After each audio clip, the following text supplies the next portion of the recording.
Selamat datang kembali di materi kecerdasan buatan dengan Budi Adi Perdana. Pada kali ini akan dibahas mengenai machine learning.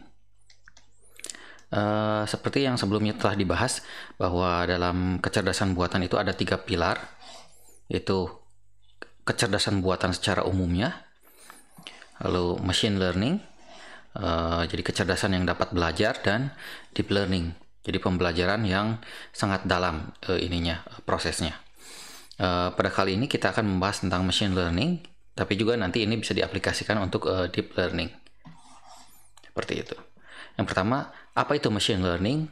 Machine learning itu adalah algoritma atau metode yang memperbolehkan komputer untuk belajar. Jadi intinya di sana, jadi bukan hanya kita program untuk melakukan sesuatu, tapi dia juga bisa mengamati lingkungan sekitar atau misalkan data-data yang diberikan itu supaya dia bisa belajar. Jadi dia akan belajar berdasarkan contoh atau melihat contoh bisa berbentuk lingkungan atau data yang diberikan. Jadi dari data yang diberikan, komputer akan belajar lalu mencari hubungan antar data.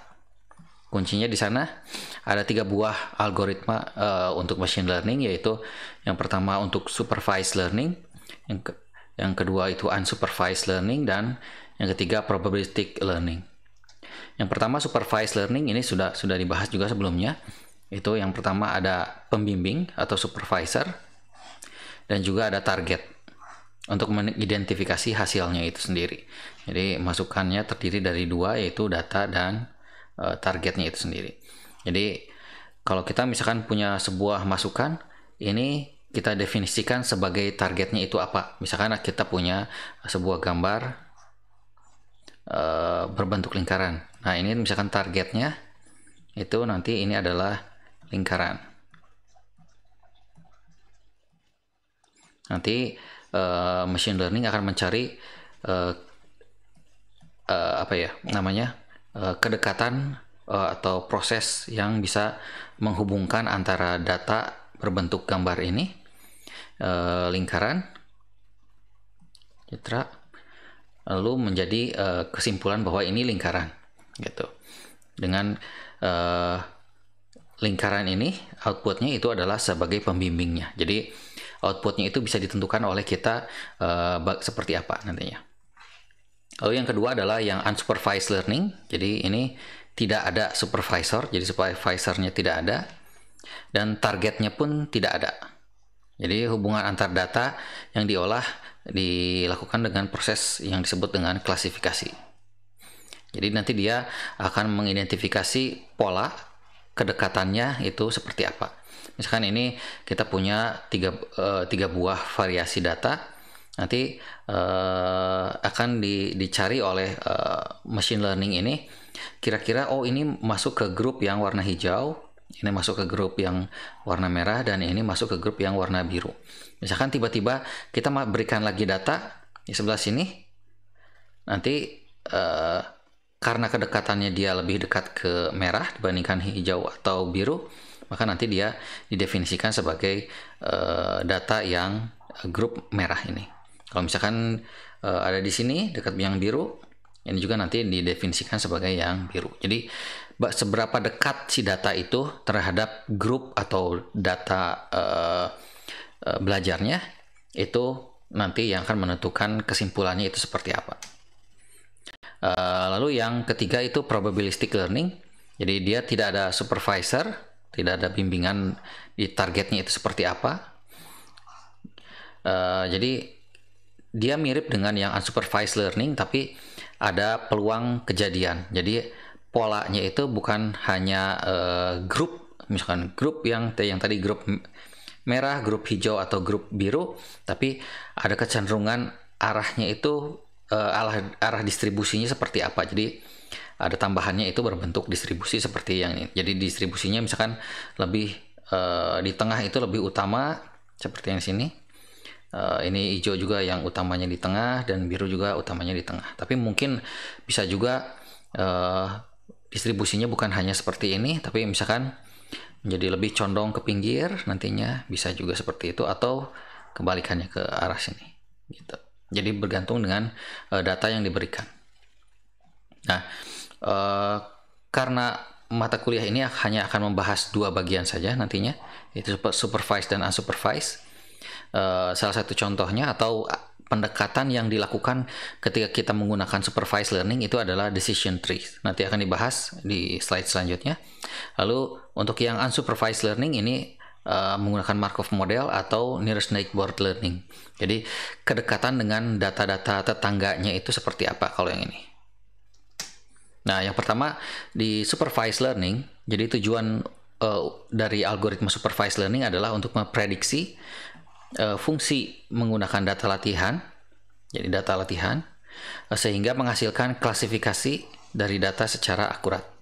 Jadi supervised learning itu misalkan untuk yang sederhananya yang decision trees atau pohon keputusan. Jadi misalkan kita punya sebuah data, lalu ada kondisi, nanti kalau misalkan kondisinya dia masuk ke, misalkan ini kondisinya itu batas dari kondisinya, kalau misalkan dia di daerah C nanti dia akan masuk ke sini, tapi kalau misalkan daerah B masuk ke sini. Jadi nanti ada proses pemilihan dia lebih cenderung kemana, itu yang akan menentukan proses pohon keputusannya itu sendiri.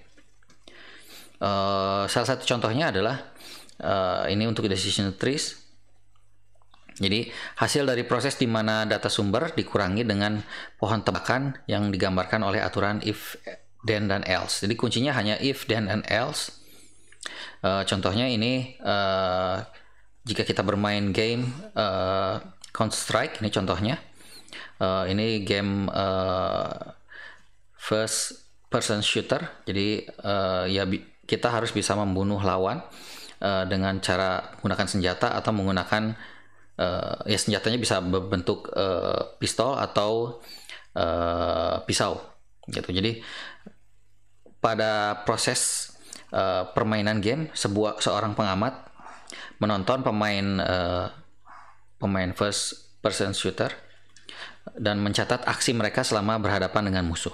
Jadi ada beberapa senjata yang di game itu ada, yaitu pistol, ini machine gun, dan satu lagi ya pisau gitu, misalkan gitu ya. Jadi senjatanya itu adalah sebetulnya ini hanya dua, itu didefinisikannya senjatanya pistol atau pisau. Jadi kalau misalkan senjatanya itu full nanti dan nyawanya itu rendah, itu nanti aksinya akan seperti apa. Kalau misalkan senjatanya rendah tapi nyawanya full, ini akan seperti apa, dan seterusnya. Ini adalah proses supervisor, itu terjadi di sini. Jadi ketika ada kondisi apa-apa, ini nanti di guide-nya adalah oleh kondisi yang diberikan oleh supervise ini.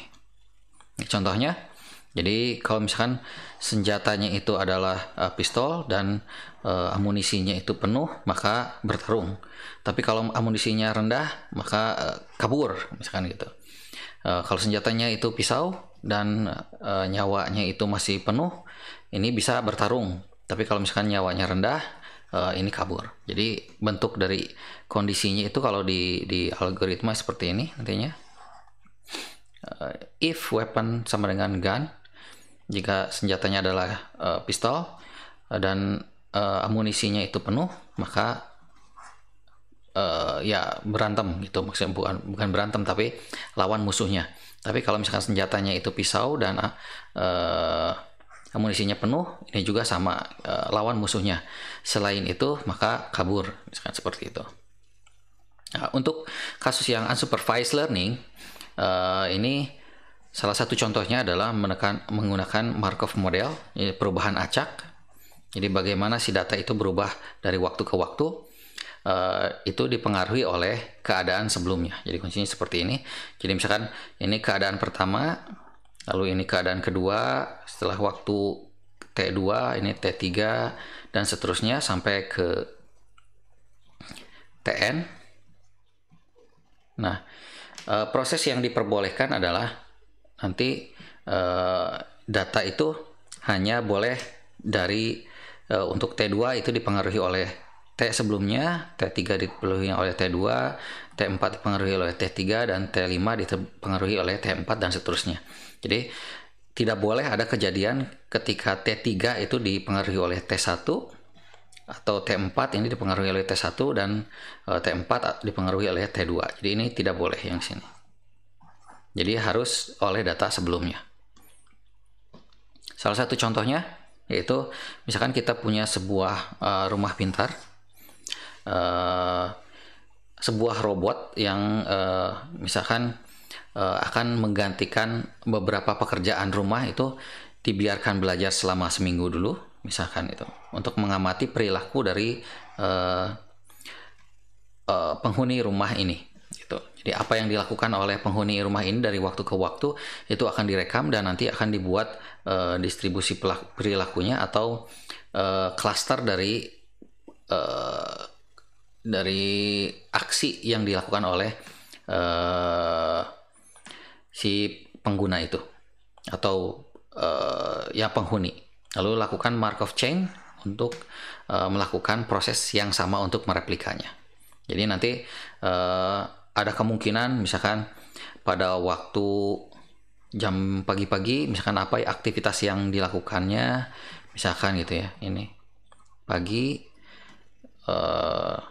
terus pada agak siang ternyata tidak ada yang dilakukan, lalu ketika siangnya dia misalkan makan, lalu agak sore sedikit dia melakukan apa, misalkan bersih-bersih, dan seterusnya. Jadi nanti semua itu direkam dan nanti akan digunakan untuk proses belajar dari robot itu sendiri.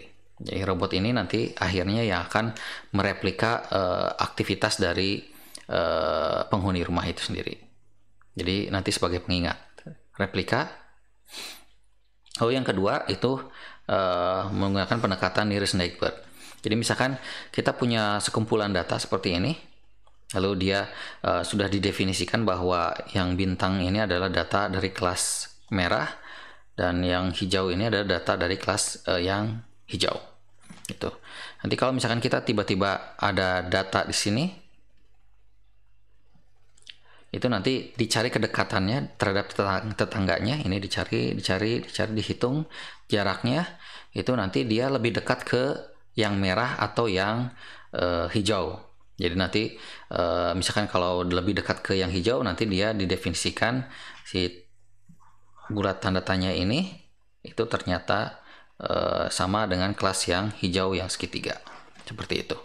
Nah, untuk jaraknya sendiri ada dua buah cara perhitungan jarak. Kalau di fisika tentunya kita jarak menggunakan Euclidean distance, yaitu ya seperti vektor. Tapi di matematik ada juga yang disebut dengan Manhattan distance. Dia proses jaraknya itu tidak akar kuadrat dari x y-nya, tapi seberapa jauh ke x dan seberapa jauh ke y itu dijumlahkan, itu juga bisa digunakan. Jadi tidak selamanya seperti ini yang seperti Euclidean distance. Tapi kalau Manhattan biasanya ukurnya itu x-nya berapa, x-nya itu berapa dan y-nya itu berapa. Jadi itu sebagai jaraknya. Jadi nanti stepnya itu dia belajar dulu, tes dari data, hitung kedekatan, dan lebih dekat dengan grup mana. Itu yang akan mengambil keputusan kecocokannya lebih dekat dengan data yang mana. Untuk contoh dari nearest neighbor ini juga bisa digunakan untuk misalkan untuk mengklasifikasikan ciri dari pria atau perempuan. Itu misalkan dari bentuk tubuhnya seperti apa, misalkan rambutnya panjang atau rambutnya pendek, didefinisikan seperti apa gitu misalkan. Tapi kadang kan ada juga yang laki-laki rambut panjang, ada juga perempuan yang rambut pendek. Misalkan ciri yang lain, bentuk tubuhnya lebih lebar, misalkan kalau misalkan laki-laki gitu, perempuan lebih ramping. Lalu dari frekuensi suara bisa juga didefinisikan, misalkan laki-laki lebih frekuensinya lebih rendah dan perempuan lebih tinggi. Itu nanti bisa kita klasifikasikan berdasarkan suara dari orang itu sendiri. Lalu misalkan dari makanan kesukaan laki-laki, misalkan ini misalkan saja, misalkan sayur-sayuran. Lalu yang perempuan sukanya daging-dagingan, nanti itu bisa juga diklasifikasikan, atau hobi dan seterusnya. Dan ini juga bisa digunakan untuk mengidentifikasi huruf atau angka gitu.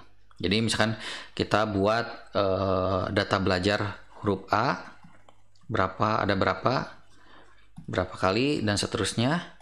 Nanti ketika kita menuliskan huruf A, itu nanti dicocokkan dengan data-data yang sudah ada. Ini cocoknya dengan huruf apa gitu nantinya. Misalkan ada B juga datanya, ada C juga. Nanti ternyata ini ketika dilakukan perhitungan kedekatan, dia lebih mendekati grup yang A ini, seperti itu. Jadi secara sederhana atau secara umum itu penjelasan mengenai machine learning. Nanti akan kita lanjutkan lagi ke video berikutnya. Terima kasih.